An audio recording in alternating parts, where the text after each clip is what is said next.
But this conversation that we had with the Border Patrol with the students was much different. It was like a scared straight presentation about why students shouldn't join the cartel, basically. And it was, I would say the tone was belittling to students, and it wasn't what we had requested. We had requested a dialogue, not a presentation. And it was a lot of propaganda. There were pictures of people being, arrested and militarized helicopters and a lot of things where I was just like sitting there. And at many points, I wanted to interrupt the conversation and jump in because I wanted to like protect students. But I didn't know what to do, honestly. So I just sat there and I was at the front of the room. I couldn't see how the students were receiving it. And at the end of this presentation, he said, "You probably don't have any questions, do you?" And I felt it. I felt a whoosh of hands come up. Hello and welcome to episode 169 of our podcast here at Human Restoration Project. My name is Nick Covington. Before we get started, I wanted to let you know that this episode is brought to you by our supporters, three of whom are Anna Wentland, Kevin Gannon, and Kimberly Baker. Thank you all so much for your ongoing support.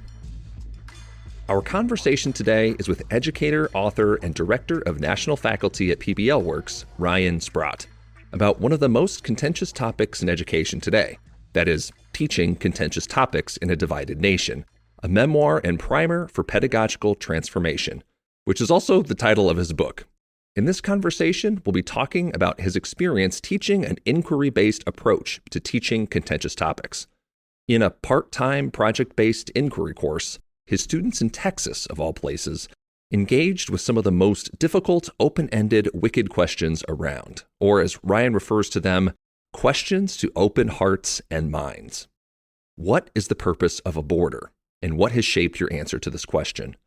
How can we improve energy policy, and what has shaped your answer to this question? And what is the purpose of school, and what has shaped your answer to this question? To accomplish this, students visited the Texas border with Mexico. They worked with immigration aid organizations and hosted dialogue with Border Patrol agents. They visited Texas oil fields to speak with oilmen on the ground, engaged in interviews, documented their experiences in field journals, created collaborative community art projects, and so much more. You'll hear student testimonials about how they came away transformed forever by the experience. Ryan, thank you so much for joining me today. Well, thank you, Nick. It's great to be here. So for listeners who may not know who you are and what the educational journey that led you to teaching contentious topics in a divided nation, can you speak about yourself and what brought you to this today? I think that the best description that I can have of my work is I refer to myself as a teacher from West Texas. I've held a lot of different roles in education, but I think that everything that I approach is still through that lens as a teacher trying to do good work in a place like West Texas. And so I started my career in a town called Big Lake, Texas, a very small, remote town. A couple things to know about Big Lake, Texas. There is no lake. It's a super, super dry area. It's in the middle of the Permian Basin, which is one of, if not like the leading producer of energy now in the world. And so it was an oil-filled community, oil and gas. A lot of the students and families worked in the oil and gas industry out there. Big Lake, Texas, for some to tell you how geographically remote it was, 70 miles from the nearest Walmart or McDonald's. And so it was, a very rural, very conservative, politically conservative community. And I worked there for 5 years, not that far from where I grew up in San Angelo, Texas, which was more of a ranching community. I worked there at Reagan County High School. It was the only high school in the entire county. And then I moved to San Antonio, Texas, where I pursued my doctorate in educational leadership. And in that role, I had a really interesting experience, really diving deeply into very different fields. One was like participatory action research, which is really grounded in critical pedagogy. And then my other role was working as a research assistant in what's now referred to as education big data. So looking at like large groups of quantitative and doing large scale quantitative analysis, thinking about efficient systems. And so these two very different experiences very much shaped the way that I think about education and have lifted up many questions for me as well as I've gone through this journey. After that, I worked at an incredibly diverse elementary school in San Antonio for a little bit, public school. And then I served for 8 years at the International School of the Americas, which is an open enrollment public school, which I'll talk a little bit more about. I've served as an instructional coach in downtown San Antonio at a public school.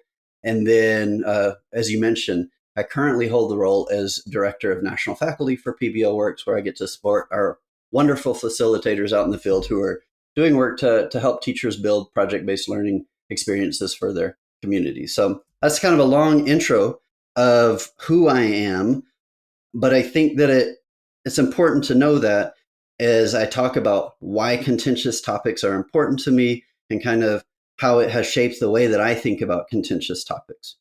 So there's a couple of things about my journey in contentious topics that I want to share. One is that I found working across political spheres and schools that have communities that are maybe really far left or far to the right, is that across the board, students are drawn towards contentious topics because one is they're super complex and students are interested at digging into complexity and they have a tremendous capacity for handling complexity. I think in many ways, a stronger capacity than adults do. That's one of the reasons. Another reason is that there is a desire to do just important work. And these topics are things that are affecting their lives right now and are very much affecting the world that they will inherit. And so that's an important part of it as well. I found that across the board that parents are supportive of anything that builds critical thinking skills in students for the most part. I mean, there's a few exceptions, but for the most part, parents really want teachers to build students' capacities to think well. They're less interested in teaching students what to think, more interested in supporting students in how to think. That's another kind of unifying thing. And then the last one I would say is that, and this may not be like a popular opinion, it may not be a universal experience, but in my personal experience, the biggest obstacle for teaching contentious topics to me has always been this efficiency model of education, not necessarily like divisive political rhetoric, because as teachers, we're so often pushed to move forward, to go fast, to push students towards some sort of standardized outcome and to actually like build students thinking that there is a right answer on complex questions and to arrive at that answer quickly is something that is good and valued.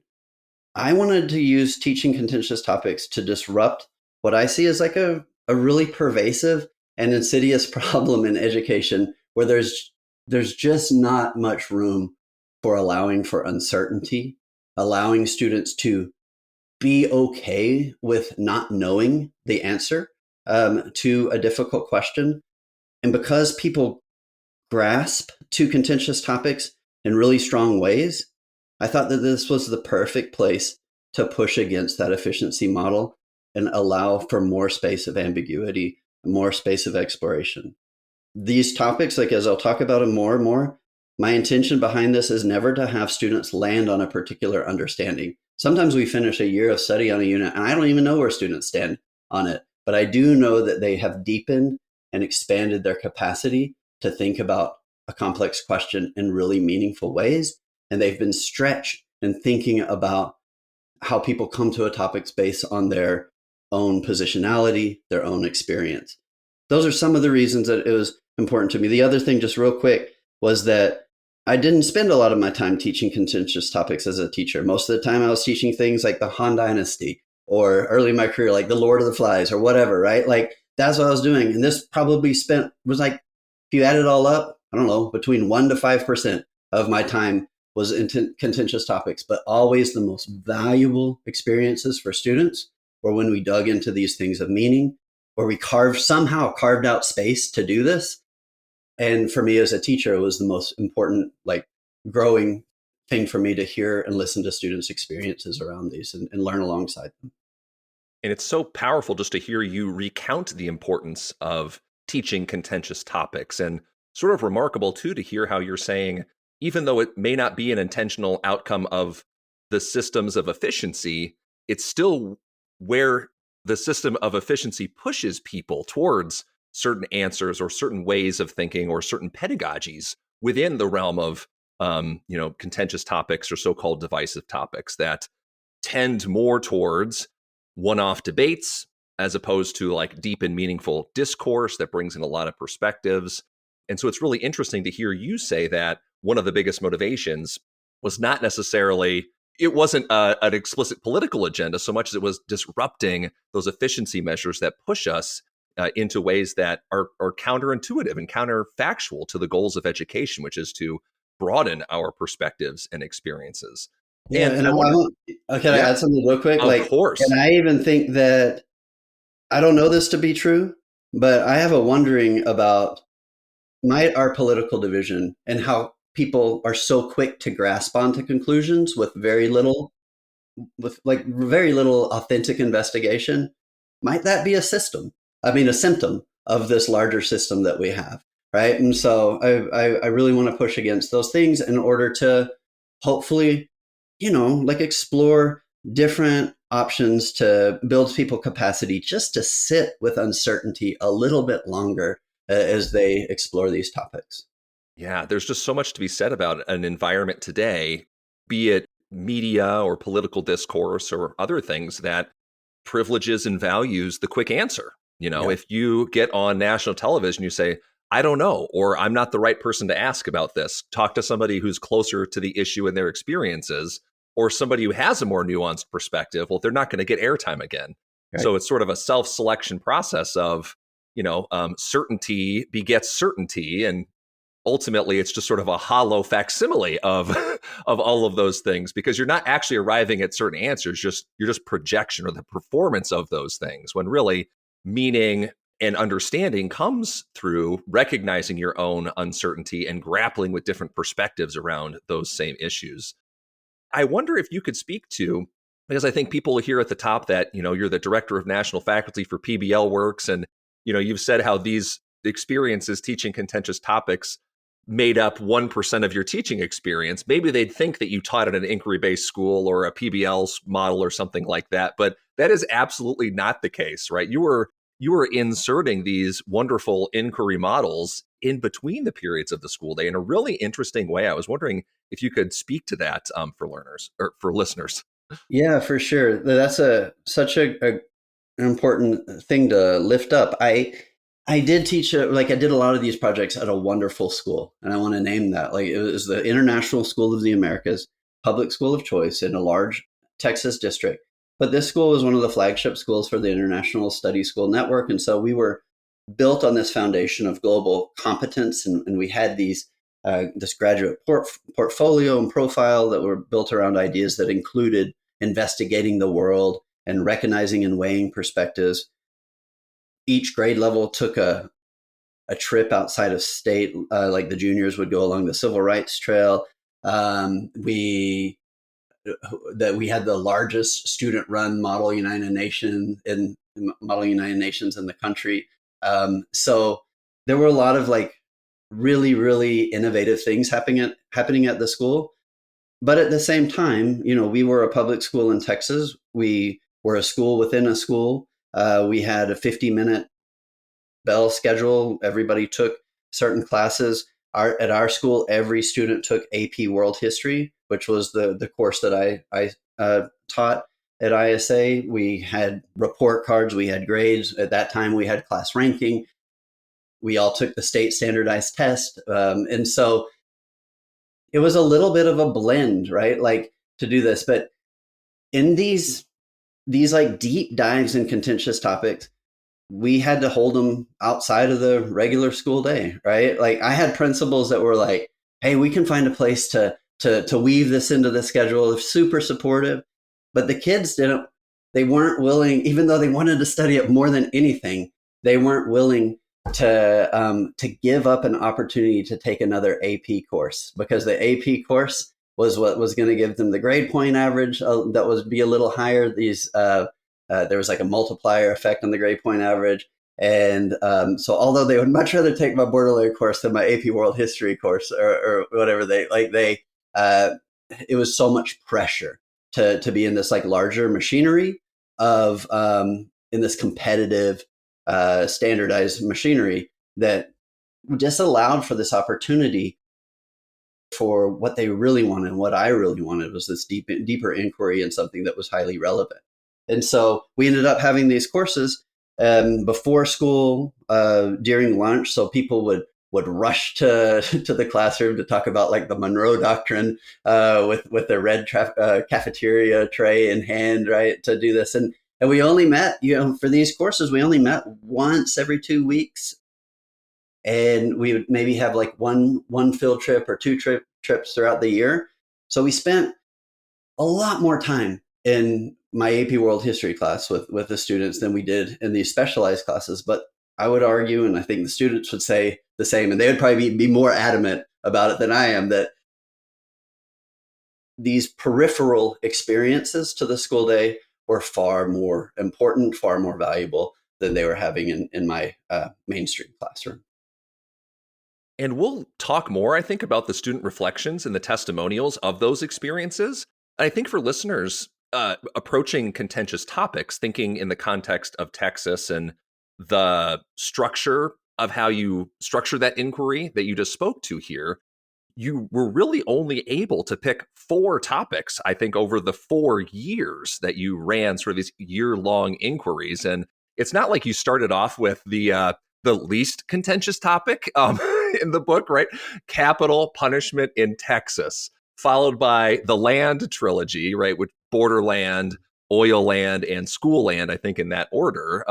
Some of the most, you call them third rails, hot buttons, or whatever, that imaginable in these contexts. So I'm super curious to hear from you then just about that model. Whereas the Borderland Project is a cornerstone of that narrative, it's an iteration of that inquiry model that you explored first with capital punishment in Texas, and then improved upon and iterated upon for oil land and school land as variations on that theme. Can you speak to how that idea and that model and those themes that you connected to it originated and how those developed over time? On capital punishment in Texas and all of these ideas, right? I want to be clear that we didn't enter with some clear framework or foundation about how we wanted to approach it. It was very much trial and error. And the biggest influencers in creating this model that I wrote about in the book were students, like just listening to students and what was working for them, observing how they were engaging in these conversations. So I want to start with that. I want to talk too about like none of these things were done by me as alone. They were all anything that I've ever done with value as a teacher has been highly collaborative. And so I drew upon my friends in the art community.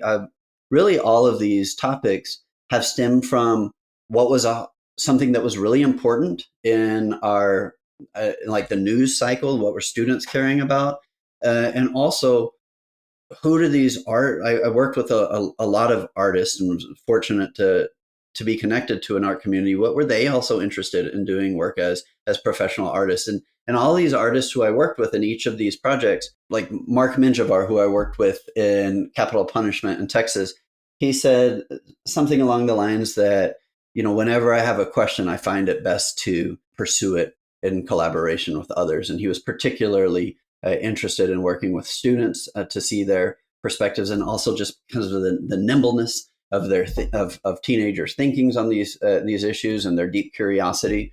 And so it stemmed from a blend of like hot topics, student interest, and who are these outside professionals that we could bring in to kind of partner. You mentioned in the book that one of the things that drew you to the question of capital punishment was the fact that somebody had been executed in Texas by lethal injection, I think for the first time since, correct me if I'm wrong, Texas maybe had like changed death penalty laws and somebody had just recently been executed via that. So it was fresh in the headlines, a fresh topic, or I guess a wound, that needed to be explored in the politic there. Yeah, it was actually like most of this work was focused on Charlie Brooks Jr., who was the first man to be killed by lethal injection after the death penalty was reinstated. And then he was the first African American to be executed anywhere in the United States in the post-Gregg era, which was like after this reinstatement of capital punishment. And so he was executed in 1982. So it was a while ago, but Mark had been in close conversation with his sons, and Mark had also had like these really interested conversations with like Sister Mary Prejean, who was a lead advocate for abolishing the death penalty. And Mark had a kind of a traumatic and fascinating experience of interrupting a mob lynching in a place in South America that still was practicing some vigilante justice. And so he was just intensely interested in a lot of the questions about capital punishment and living in a state, right, where his tax dollars will in part fund capital punishment. And so, but he came to the class with like such a stance of wonder, but also a stance or like a rich archive of information, right? And so he had letters from the family that Charlie Brooks had sent back to his sons. We listened to court cases. We visited archives at the University of Texas around capital punishment. So I think that Mark was a big part of showing me early on like how to, as a teacher, like the tenor of these classes was much different than sometimes happened in my AP World History class. And so, although I'd worked with many artists before, it was one of the first times in the class where I saw how Mark centered art practices in our inquiry into this incredibly like emotionally complex issue. And it was just vastly different than what I saw in class when I tried to sometimes present a contentious topic and students were like ready to jump to a conclusion, ready to debate. They were ready to take a stand, right? To write an essay, to make a presentation, right? But Mark, instead, we were just drawing, right? Or we were just like, we did this thing called jamming where we were writing on the drawing and writing on the court transcripts with like, there was no push to come to a quick conclusion about anything. It was using art as a way to allow us to stay in that space of curiosity without coming with a concrete answer. And so I think like that was a huge moment for me to see how he was weaving that in. And I don't consider myself an artist, but I could engage in those practices, right? Like he and a lot of the art that he does and that a lot of the folks I've worked with who are in this like called the social practice art world or contemporary art world is about like sparking dialogue and conversation and using art to just deepen our inquiry and ask more questions.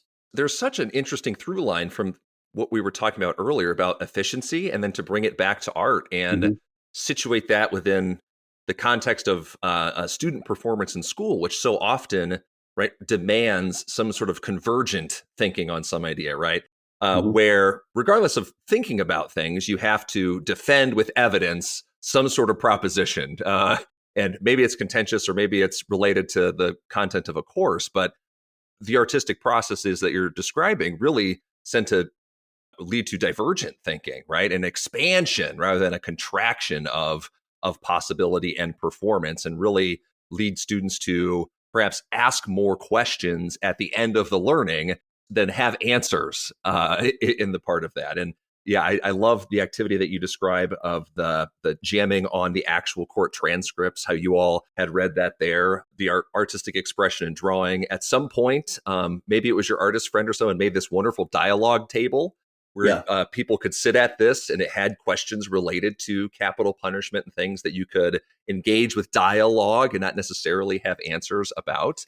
And then I think using the capital punishment in Texas, both as a model for teaching contentious topics, but then as your own personal model for how you iterated upon that in the subsequent years.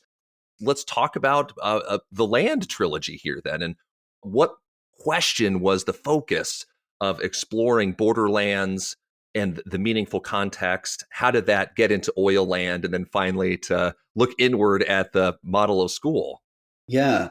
So one thing I'll say kind of as a bridge towards from capital punishment until the land trilogy was this really important idea of centering art, but moving away from an idea of art that we sometimes see as a genre in art education, right? Like art education is sometimes its own genre, which is about like producing a product that is building on an example, and who can ever do that best product wins, right? Like It has the rubric check boxes with all yeah, the yeah, skills you need to show as you're going through this. Yeah. yeah. And so I think that the one of the ways that Mark and Jason and a lot of the people I've worked with pushed my thinking was like this idea that we're not interested necessarily as art as a product as itself, like people creating some sort of product. It's really about processing information and using art as a way to spark more questions for learners themselves, but also for the broader community. And so moving away from a prescribed kind of top-down approach to art instruction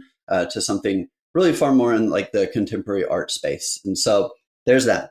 But moving to the work that we did with Borderlands, Oil Lands, and School Land, and all of these courses were very much influenced by my friend and artist Jason Reed, who I've known for years, and we've worked together with this organization called Borderland Collective for many years.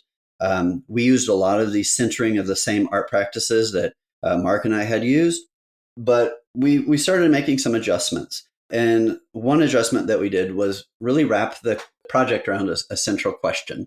So for Borderland, our question was, what is the purpose of the border, and what has shaped your answer to that question?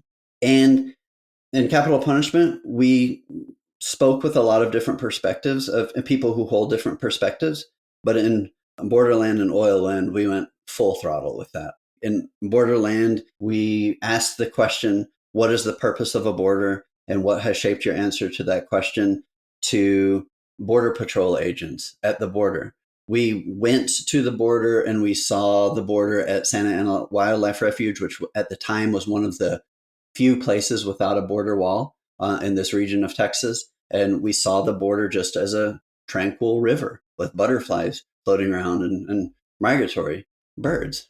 Is that the cover of the book? That is the cover of the book. This situates it for the reader as well. Yeah, that was a picture taken by a student, Li Huang, who was in the class. And so that was that peaceful river, and thinking about like, wow, the border can look like this. And then 2 miles or a few miles down the river, we took the bus.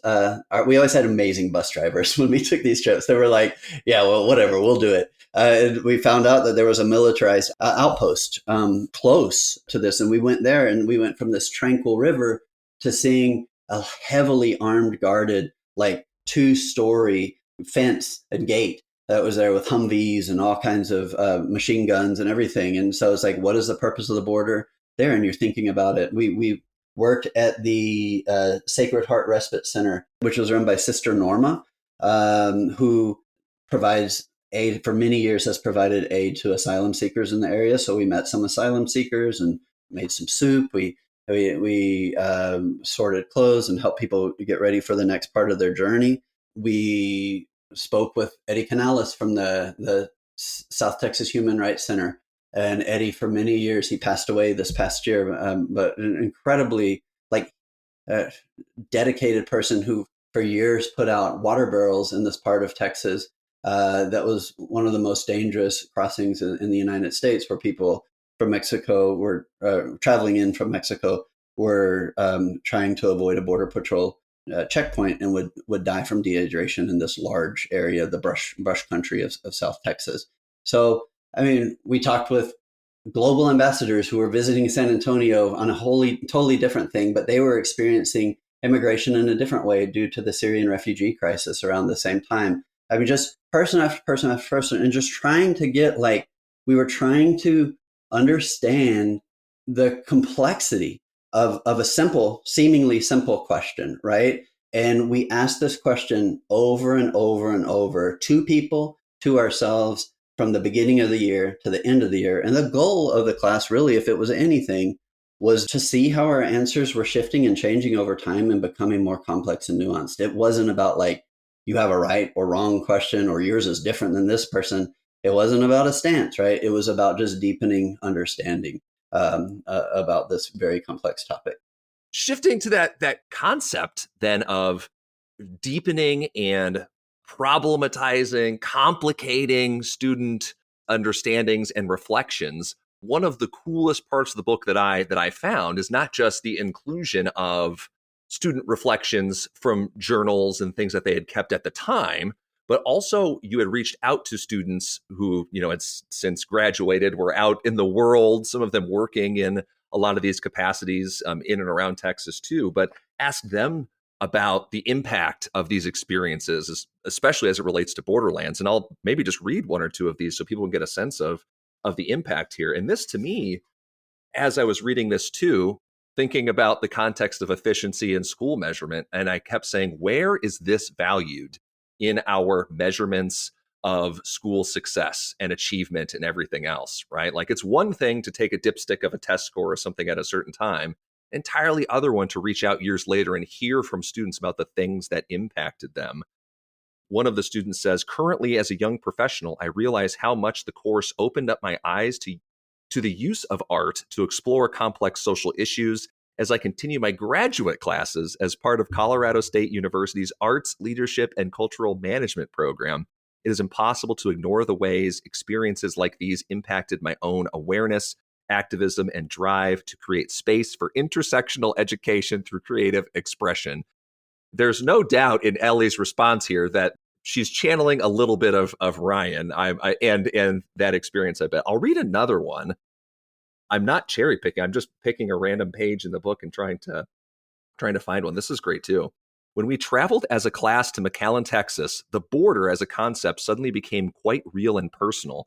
The border had names, faces, and a story to tell. The headlines flashed on my TV at home became tangible and human. The time we spent at the Catholic Respite Center in McAllen and the Santa Ana Wildlife Refuge breathed life into the CNN updates that pop up on my phone. I could no longer sit idly by. I wanted a better, happy, and fair future for Noah, the boy I worked with at the Catholic Respite Center, and the thousands of other migrant children like him.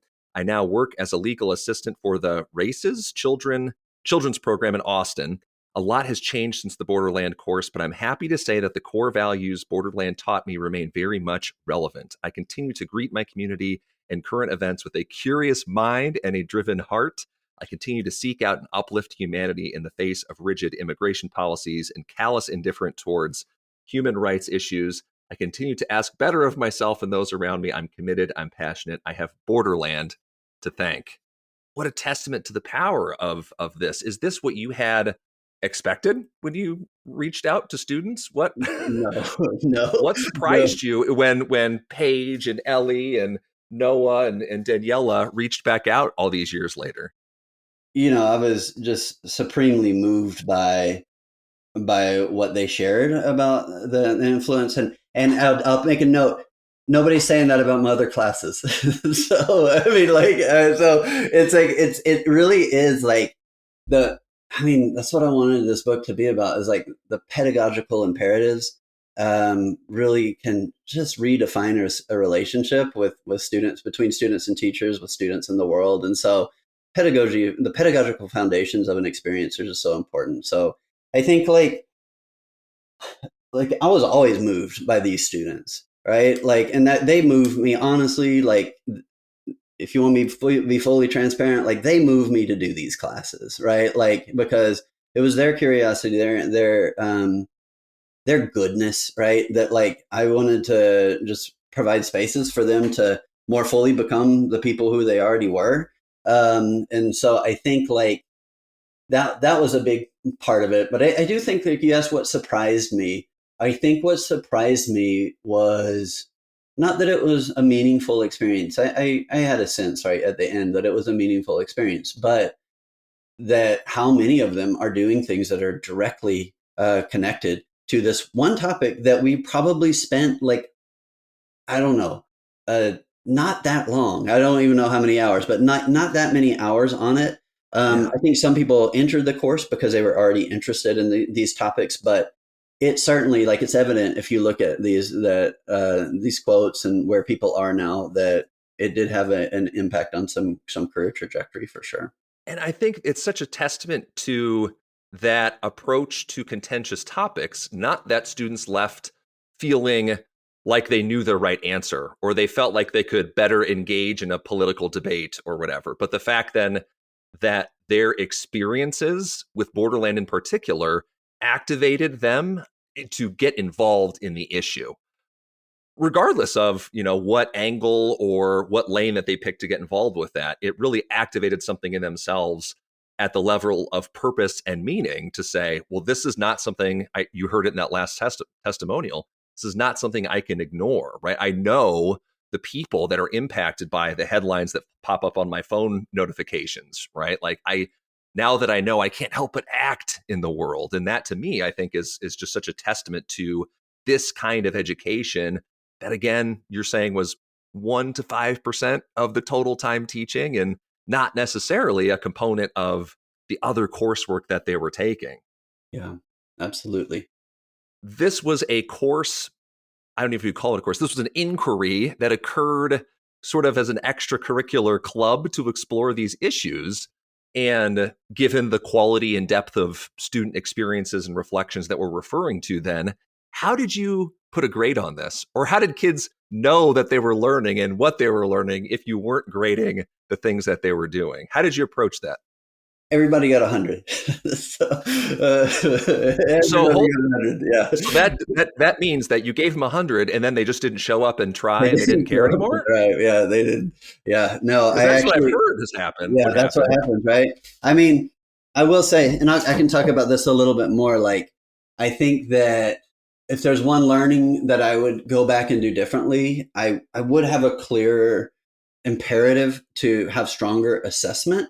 At that point in my career, I hadn't fully decoupled the idea of assessment from grades or assessment from like a coercive measure. I do believe that assessment is it's essential, right? And it's like super powerful to help people move along the path towards learning. But assessment should be something that's collaborative and side by side and focused on important goals and less worried about like, I had always, as a student myself, the only reason I did many things was because there was a grade for it, right? It was a coercive measure.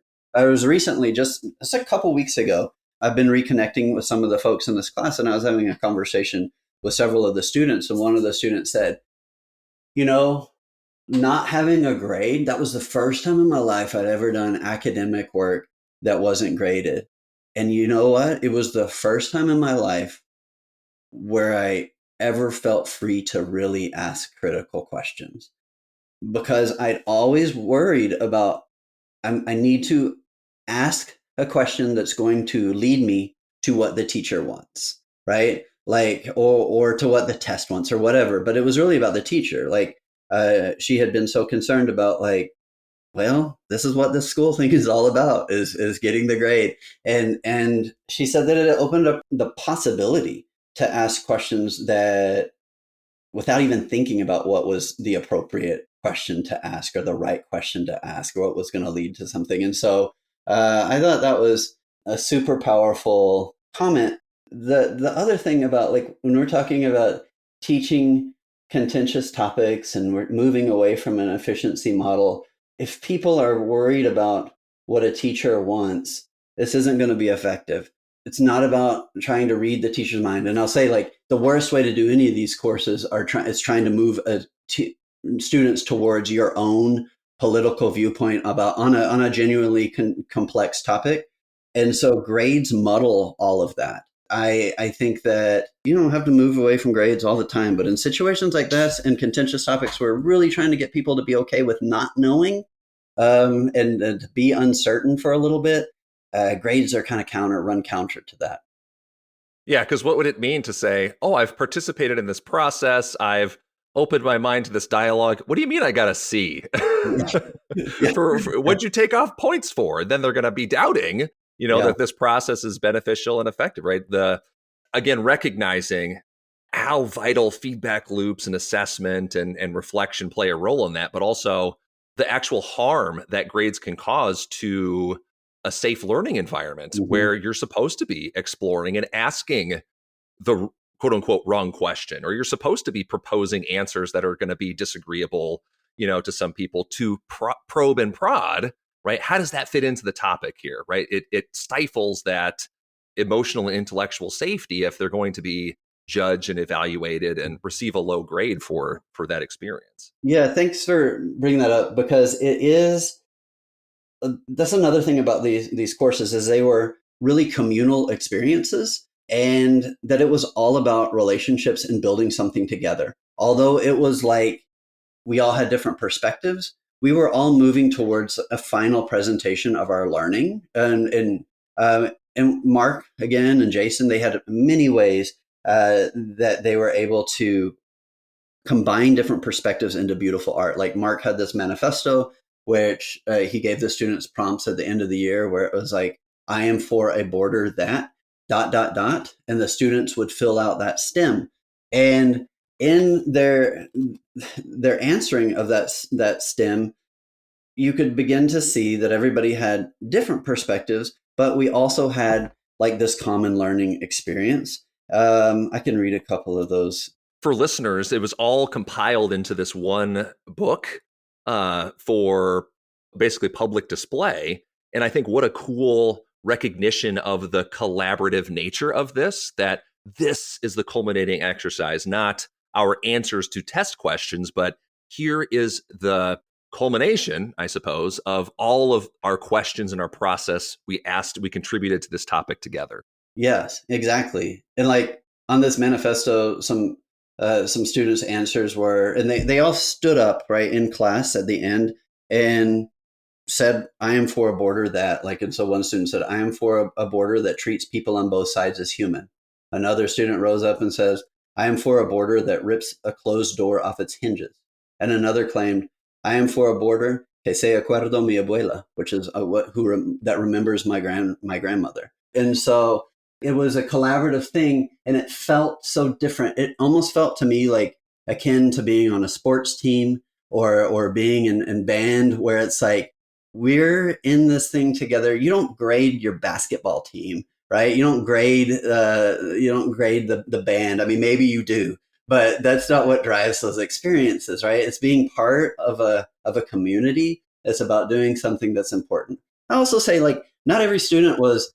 It wasn't just like magic. There were students who I had to encourage to attend at first, and had to like track some people down until things got rolling. And so but like as the experiences unfolded and people kind of felt like, "Oh, this is different than your other class, Mr. Sprott. Like I can do this thing, right?" Like it did feel like a team, more than my class did. And I think too, there's a level of like unlearning or deprogramming that has to happen for students too, right? They Yeah. can't think about experiences in school except through oftentimes the lens of grades and grading and testing. And so when you say, well, this space isn't going to have those things, there's a lot of risk involved for Yeah. kids in that. It's a big shift to move from a largely like extrinsic driven Mhm. system to one that's like filled with meaning and purpose. And you have to bring to the issue into this class like your whole person. You don't just get to dip a toe in and take the test and disconnect. And thankfully, I was in a place where like this wasn't the only experience that they were having like that. It was like a place that valued learning over coercion as a whole, and so most students had experiences like that. So it wasn't a totally unfamiliar feeling, but it was for me. It was pretty new. The question that we so often get as educators and classroom teachers get, right, is how do you know that kids are learning, right? If you're not measuring and assessing perhaps in a particular way or applying grades or whatever. And I think the antidote to that is exactly what you've provided here through these student journals, the reflections, the ones coming from, I don't know, almost 10 years on here in preparation as you wrote the book, and the products, the collaborative products that they created at the end here too. I mean, you could hand that to anybody, send them through the art gallery, right? You read the manifesto, right? You look at the art that the kids created and will you tell me, did they learn something, right? You read in their own words. And that to me is so much more powerful. It's self-evident. It makes the learning self-evident on the page compared to having to have an interpreter guide you between, okay, what differentiates an 87 between an 88? Did that kid learn 1% more of the content than the other kid? We got to weigh them on the same scale. Like, we know that's not how learning works, but we try to pretend that's the objective way of doing it in school. And it really does. I mean, especially like at the high school level, it can pit students against one another, right? Like, Yes. and this class was different in that way, I think. In stressful, uncertain times, when cynical powers attempt to divide and isolate us, community and solidarity are acts of resistance. But there are no superheroes here and no simple answers to be found, only the quest for connection. In 2025, we are responding to the need for community and solidarity in uncertain times by turning Conference to Restore Humanity into a model for humanizing critical discourse and dialogue, bringing together students and teachers, researchers and doers, thinkers and visionaries to explore complex topics in education and illuminate a path forward together. What if, instead of viewing the fringes as an educational afterthought, we treated them as a blueprint for what schools could become? In our opening flipped keynote, Dr. Sarah Fine will explore what can be learned from spaces that are often seen as peripheral to the core purposes of school: elective courses, career and technical education pathways, alternative education programs, and extracurricular activities. These spaces carry powerful lessons about how to design for authentic relationships and deeper learning. And we are taking our flipped keynote model one step further by adding fireside chats, moderated panel discussions followed by audience Q&A. Shanae Bond, Maria Monroe-Schuster, Luckett Quiche, and Will Richardson will lead us in dialogue about the challenges facing education today and how we can collectively address them in 2025 and beyond. Audrey Waters, Shayna V. White, V. Dow, and Charles Logan will help us answer what, if anything, should be the relationship of AI and EdTech to education. We'll also be hosting a student panel of young people from Great Plains Action Society, an Indigenous-led grassroots organization advocating for Indigenous rights, to speak to their experiences and perspectives as Indigenous youth today. And instead of week-long learning tracks as we've had in the past, we are including 2-hour daily workshops with expert practitioners. Nawal Karuni will help participants understand and connect family practices to curriculum to create deeper, more authentic caregiver collaborations. Dr. Emma McMain reimagines SEL as open dialogue, not a checklist, connecting social and emotional learning to culture and society. Angela Stockman invites participants to explore how pedagogical documentation can serve as an act of stewardship, honoring, preserving, and nurturing rich narratives about learners and learning. And we'll continue to use our Discord as a hub for camaraderie, community, and to keep the conversation going beyond the live events. Our virtual Conference to Restore Humanity 2025 runs July 21st through the 23rd. To make this year as accessible and sustainable as ever, we've cut the ticket price to just $50. You can learn more about Conference to Restore Humanity and register on our website at humanrestorationproject.org/conference. Thank you so much for joining us on our quest for connection as we continue the journey to restore humanity to education together. For listeners, this might sound real wishy-washy, Yeah. and that's maybe intimidating. I think the book provides a little bit more of like, this is a process, right? It's not like a pedagogical practice that you can say, oh, this is like a do now, right? Or you could do this immediately. You have in the book these little kind of recipe, almost guides in here that say, this is a thing that can connect to this value or this idea. But all of those practices are rooted in these 5 tenets that guided every single project. And I'm curious about 2 things. First, if you could just read those so listeners know, and then describe, were those intentional at the beginning, a foundation that you built on, or were those values that emerged as a result of the inquiry that you planned and participated in with students? Yeah, thank you for that question. I think that we did include some of these, but I'll say this before we even begin. Like we included some of these intentionally, but a lot of it had to do upon reflection about like, what was it that really made this experience effective? And so it was a little bit like a a qualitative analysis of these years of experience in there, and drawing out what was really the difference between these. So the first tenet is it's called a question to open hearts and minds. And so the idea is that you're asking a question that anybody with a little bit of knowledge on this topic has an entry point into. So what is the purpose of a border, right? That's you can enter there. There's another part of this that's intentionally not trying to bring in binary based answers, right? Like it's either this or that. Another is it's probing underlying assumptions. These questions should probe some underlying assumptions. So it's like, if you said, how can we improve immigration policy, right? That's a great question for particular projects. But I think if you're talking about something that's super, super contentious and will elicit deep emotions of students, I want people to kind of like free themselves from having to go to like some sort of action oriented project at first, right? Let students dive deeply in this. And so what is the purpose of the border is different than how can we improve immigration policy, because what is the purpose of the border even questions the notion of borders, right? The other question doesn't, right? It assumes that they are natural. It assumes they are real. And so this kind of goes under that a little bit. And then the last part of all of these questions was, and what has shaped your answer to this question? And this is to make it explicit that everybody comes to these questions in different ways, right? It comes to their answer in a different way. They all have different ones, and that's normal.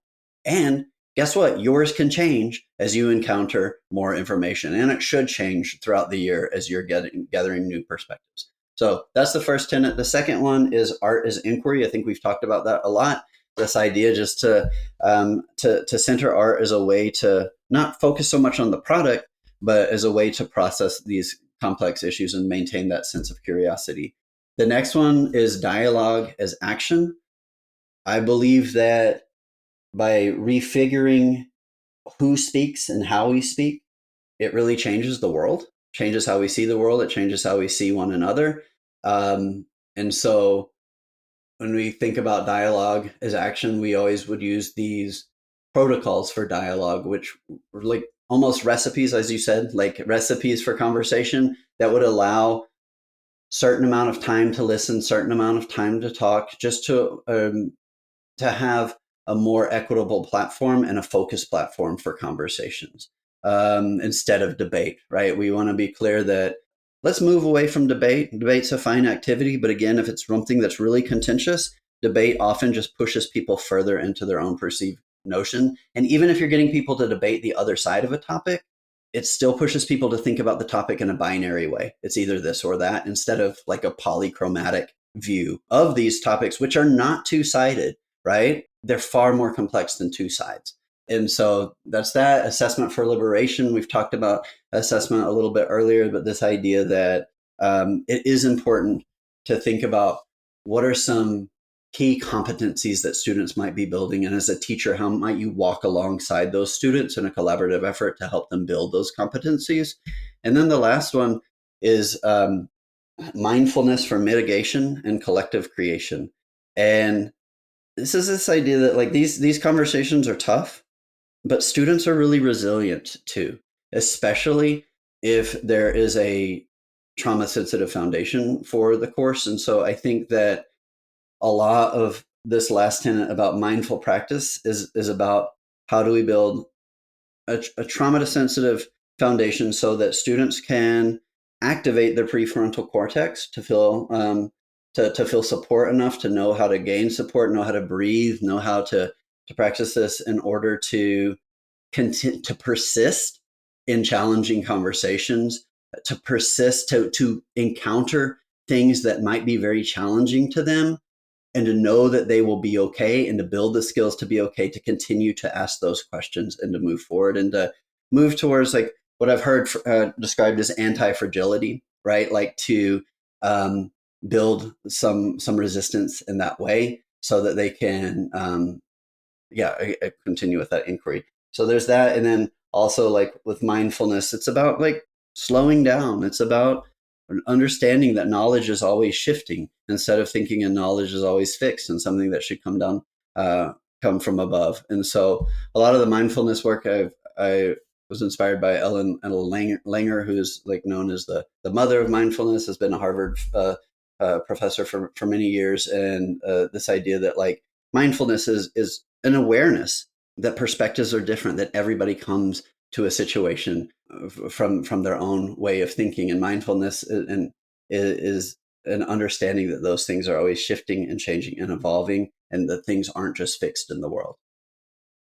When listeners hear the explanation of what's happening, right? It seems like it might be without guidance and structure. And I think with the benefit of hindsight, putting in these tenets might help demystify that a little bit, right? Like think of the emergent power of these 5 tenets kind of working in tandem together, right? Like what does, the value of approaching questions to open hearts and minds in your own context look like, right? Like the border might not be as salient of an issue, or capital punishment as salient of an issue, but you can approach with any concept or problematize any kind of content through, I think, these 5 tenets, which make it such a valuable framework. Looking ahead, then, I'm super curious, only because I went through a lot of issues teaching so-called divisive topics, as they were called in the state of Iowa, but contentious topics, around nationalism, white nationalism, teaching about current events in a real open way, in my opinion. But like considering the context of when you taught these 4 units in the mid 2010s, I know the last several were in the first round of the Trump administration. Do you ever think or speculate about what it would be like in Texas now trying to do that work in 2025? Yeah, I do all the time, and I really appreciate that question. I think that this may be biased, but this I believe that this kind of approach was built for this time, right? Like it is made for this time.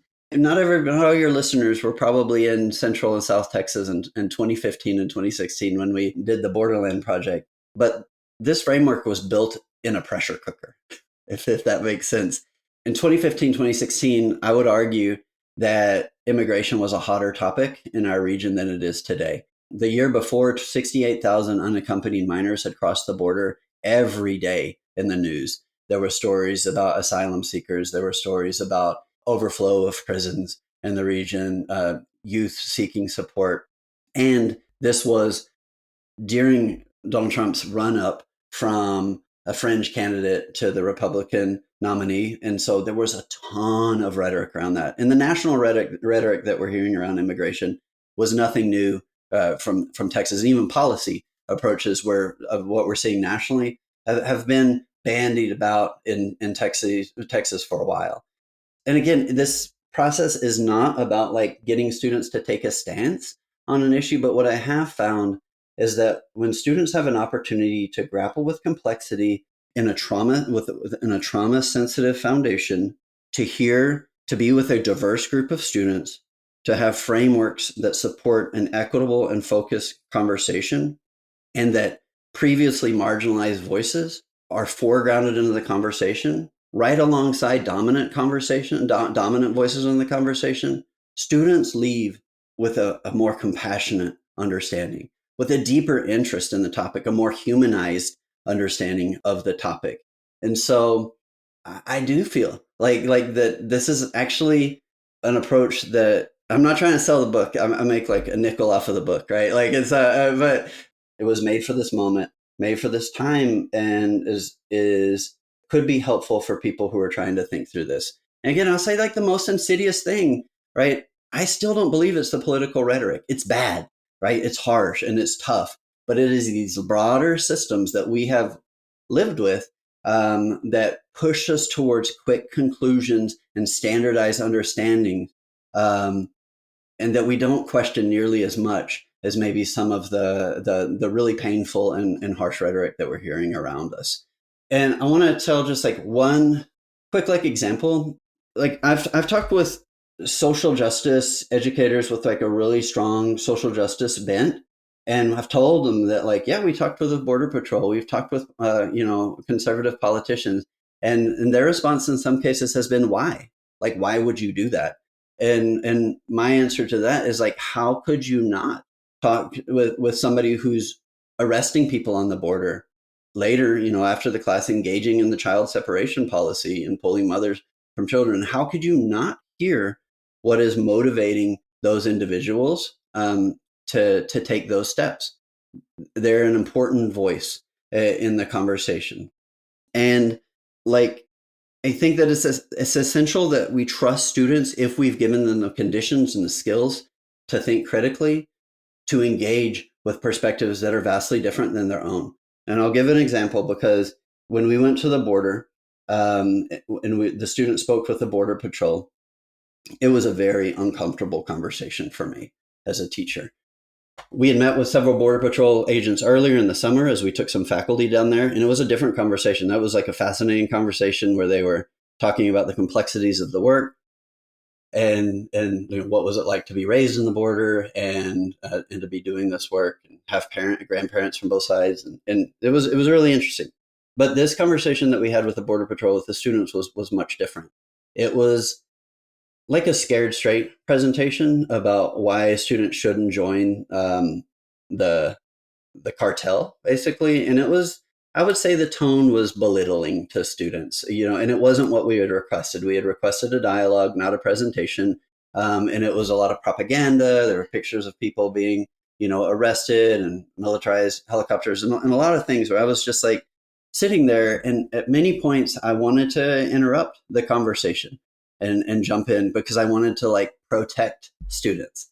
But I didn't know what to do, honestly. So I just sat there, and I was at the front of the room. I couldn't see how the students were receiving it. And at the end of this presentation, he said, "You probably don't have any questions, do you?" And I felt it. I felt a whoosh of hands come up. And the questions that the students asked were beautiful, beautiful, beautiful, kind, inquisitive, strong, courageous questions, where they were gaining information. They weren't trying to prove anybody wrong. They weren't trying to prove themselves right, but they were asking questions like, you mentioned that a lot of the students join the cartels because they see no other option. But then it's like, we're interested in what kind of work does your agency do besides programs like this, like that are more preventative, provide more preventative measures. Or you said that you're from New England. How do you think that shapes your interaction with this role? And then the students took those questions, whether they agreed with them or not, and then we came back and we had a structured dialogue, and they deconstructed what he had said. And that deconstruction of a perspective was essential in helping them look more at the systemic factors that were supporting agencies like the Border Patrol. The Border Patrol were just like integrated into the way that we think about the broader population maybe thinks about these issues, and the strength of their arguments, or the strength of their understanding, was incredibly bolstered by this person who a lot of the students disagreed with. And so I think that goes for both ways. In oil land, we often heard from people, from oil field workers, who have like very different perspectives than the students, and it stretched our understanding. And what it did, like, it was a humanizing thing. I think the way that the students asked the questions, for one, it changed the way he thought about youth, and the types of questions that they would ask. And it also brought him closer to the students. And he became more interested in the students because they were asking questions that I do believe like pushed his thinking on some things, and some questions maybe he'd never asked himself, but were kind, strong questions. And so I'm an advocate. Like, we have to be better as a nation about listening to understand, not listening to agree, but like listening to understand where people are coming from, because it helps build our critical lens, right? It helps support the own actions that we take, and it helps humanize these situations in a way that if we don't ever have that opportunity, we can just like blank slate paint people as this way or this way. Yeah, I think the story you just described is just such a testament to trusting the process and also trusting kids. Yep. Because if you've set them up with a mindset of inquiry, and we're asking these questions. This is the purpose of all of this. They're out there gathering. They're agents in their own learning process in that way, and then you put them in an issue where they're confronting somebody that they might have thought of as being an enemy or someone on the wrong side. And if you trust the preparation and the process, and you trust kids to ask, to perform in that context, then they're going to do it, right? And I think some of what you're talking about, that resistance to put students in those contentious positions, maybe betrays a lack of trust either in that process. Like, I have not supported kids enough in being able to ask good questions in this sense, and doesn't trust kids. And I think leaning into both of those as an integral part of the process really sets the process up for success too. I think just trust begets more trust at every step of the way. Yeah, we can overprotect students to the point where we're not building their skills um, to navigate the world in which we're seeing continue to develop into this more like divisive and closed ways of thinking. Yeah. And I think even if you had not seen that conversation be so successful from student, if it wasn't such a powerful testimony to the preparation and the process, if it fell flat, well, that's a feedback that you can use to say, okay, we're like, bring that back here to step one. If we were to have this conversation again, Yeah. guys, did you feel prepared in this moment? Like, how Right. can we help the process? And then, we'll try it again. So I think, again, just being open, as an educator yourself to that, and to getting honest feedback from kids too in that environment can be so important. We're hearing all of this about the experience that you're able to create for kids in the classroom in this inquiry-based model as a classroom teacher. You've since stepped out of the classroom. How does all of this influence and inform the work you're doing now with PBLWorks? Yeah, I think that like one of the things I love most about PBL and PBLWorks is that I believe project-based learning is a wonderful conduit for human-centered learning, where we are, and it's, PBLWorks influenced these projects. What I learned from them and thinking about driving questions and thinking about scaffolding and authentic learning was a huge influence in designing these projects. So I certainly took a lot from the org as I developed these projects, and I'm an advocate for the org, and I work for the org because I believe that building teachers' capacity to create and facilitate high quality project based learning is an avenue for more humanized learning, and to give students opportunity to grapple with important questions, to give them the support so they can be building important skills along the way. And so all of those things are very important in the work that I do today. We've been talking about all of the ideas, right? Sort of this swirling. I'm trying to think of braiding, threading, bringing a lot of different complicated ideas together, to provide an experience for students. So taken as a whole, I think the narrative, the ideas, the tenets, the beliefs that are contained within teaching contentious topics marks a huge structural transformation in the approach to teaching and learning. You've commented on the shift between your, the day to day in your AP World class compared to the once every 2 weeks in this inquiry model. So I imagine for teachers in most contexts, getting to where you ended up is a real big undertaking. How can teachers who listen to this episode and want to learn more about you and those ideas that influence all those things that are braided throughout here, if they wanted to start down a similar path, where would you recommend they start? I mean, I first thing I'd say partner, right? Like find people who are going to be interested in pursuing the something like this. Find people who have slightly different views on a topic that you do, so that you can model those conversations, and engage in those conversations. I was fortunate to work at a school that had a student internship program, so a senior students intern with different professionals, and so every one of these projects, I had a student intern who was co-leading this. And there talk about each of them in the book as being incredibly instrumental in leading work with students, reaching out to partners, handling a lot of the logistics. And so I think like that's the number one thing. And then, if you don't see the time and the space to do a full on project throughout the year, think about how you might weave a tenant or two into your classroom. And so if you have an essential question or a driving question you're using for a unit of study, think about how you might make that more about a question to open hearts and minds instead of more of like an action-oriented question. I know that today's time doesn't seem like a time to take risk. And I think we always have to take like calculated risk as professionals. But,